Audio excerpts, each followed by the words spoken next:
Doktor ada pengalaman dengan Bifil tak? Ya, Bifil sangat bagus. Bifil ni ada darah tinggi kan.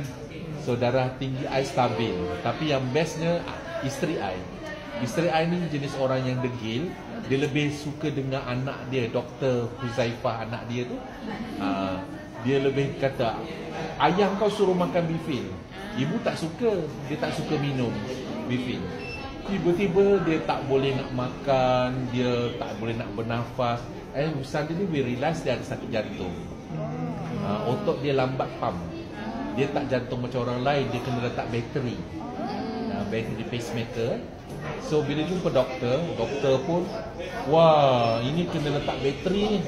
So I pun dah tengok bateri yang permanent ada yang RM60,000 harganya. Itu pun untuk 15 tahun je gitu. Selalu tak boleh lama.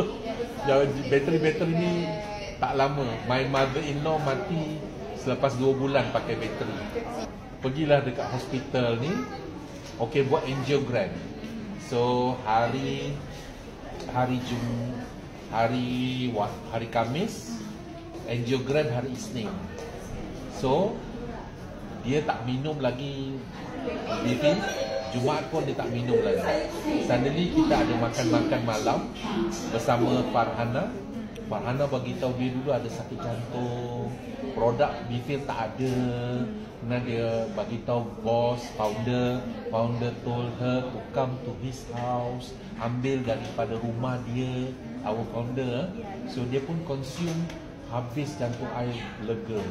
Sudah tin, cubalah. So my wife pun dengar. Daripada 2 adik-beradik kembar tu cakap kan, okeylah I cubalah. Yeah.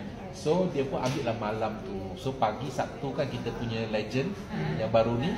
So pagi tu dia dah ambil, satu lagi dia ambil malam. Ahad dia ambil, dan Isnin dia ambil pagi, baru 5 sachet kan. Petang pukul 4 sudah angiogram. Doktor check tak ada apa-apa, boleh balik. Okey, itu tak apa-apa kan. I kena bayar 1,000, I kena bayar 3,000. Kalau operation I kena bayar 15,000. Nak letak bateri 60,000, whatever lah. Nah, bila keluar ada 2 pasang suami isteri. Dia orang dah keluar, dia nak masuk bilik tu. Bertukar bilik lah. So I keluar, dia akan masuklah bilik tu. You nak masuk bilik ni kan jantung ke?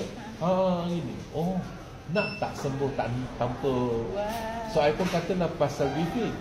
Nak cuba. So I pun balik rumah bagi 1 kotak.